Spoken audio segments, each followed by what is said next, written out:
this measure is not designed to stop the global warming initiative. This measure is designed to suspend.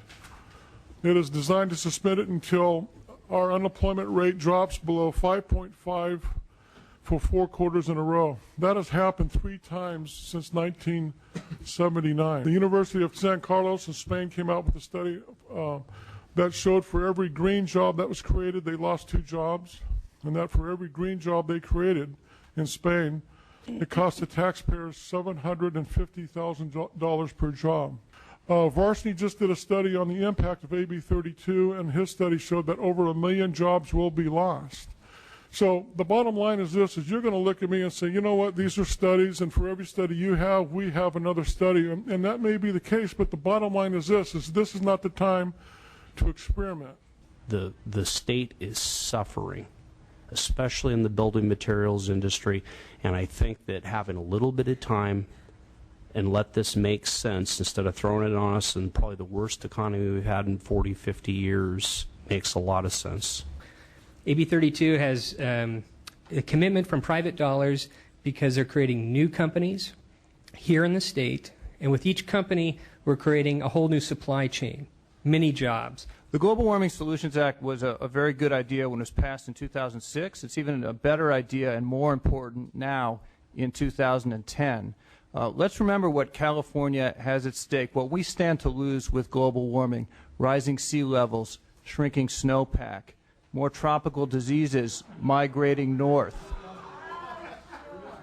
California takes the lead, the rest of the country follows, and that means that soon our consumers will be able to buy vehicles that will go further on a gallon of gas, and not long after that be able to buy vehicles that don't even use gasoline as their primary energy source. Important is you will have venture capitalists in California because we're the only state that's willing to take this on, and the problem is the rest of the states are standing back saying we don't want to touch this with a 10-foot pole. I embrace renewable technology, but 99% of it is subsidized, and that money's coming from taxpayers, and the taxpayers are saying, you know what, if this is so good for us, why do we have to subsidize it?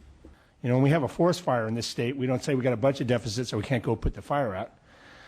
We have a pending disaster for the world in front of us in the form of climate change, and while I think we need to do it right, and I think we need to do it in a way that supports the economy and doesn't take away from it, and I think that the point's well taken, but we can't stop progressing. This is not an issue where you have one side that cares about jobs and another side that does not, and I want to push back in a big way to those who have attempted to frame it in that very misleading way. And I do want to respond to that the people in the audience, you have a job, and you have a job working for government. These people work in the private sector, and these people pay my salary. And so I think it's important to note that these people who create wealth are the ones that are the heroes of this state, because this building is built by them. I'm not a scientist, so I'm not here to say there is, and I'm not here to say there isn't. But I know one thing. I know that if global warming is so great for this state, well, why do we have among the highest unemployment rate in the nation? And that all I'm asking today is that we step away from this just for a moment and say to the country, you know what, we're not going to go it alone.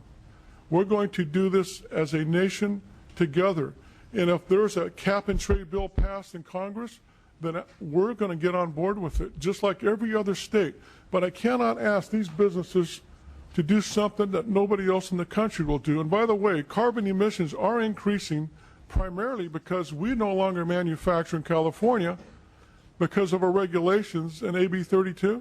They're being manufactured in China with coal power plants, and they're the ones that are benefiting from this global warming theory.